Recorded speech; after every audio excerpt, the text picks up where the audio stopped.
En arrêt de travail depuis le 6 novembre, les promoteurs des établissements secondaires privés ont décidé de reconduire leur mouvement cette semaine encore après l'échec des négociations avec le département de tutelle. Revendiquant le paiement intégral de leurs frais scolaires et autres dépenses publiques dans les communiqués, ils disent avoir le regret de constater que le recours à l'ATD à vie à tiers détenteur est toujours d'actualité. Et d'après ce qu'ils m'ont dit, 2021-2022, le gouvernement leur doit. Or, eux, ils dépensent de l'argent pour pouvoir faire marcher les écoles.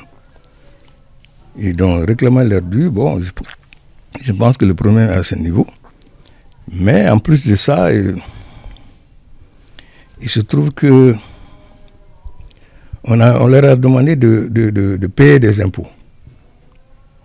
D'après certains d'entre eux, ils sont reconnus d'utilité publique. Quand on est reconnu d'utilité publique, on ne peut pas vous demander de payer des impôts dans les écoles.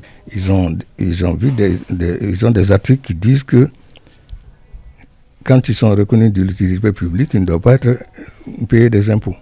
Cette situation inquiète les parents d'élèves. Nous sommes très inquiets par rapport à l'avenir des enfants. Parce que on avait commencé à espérer un peu.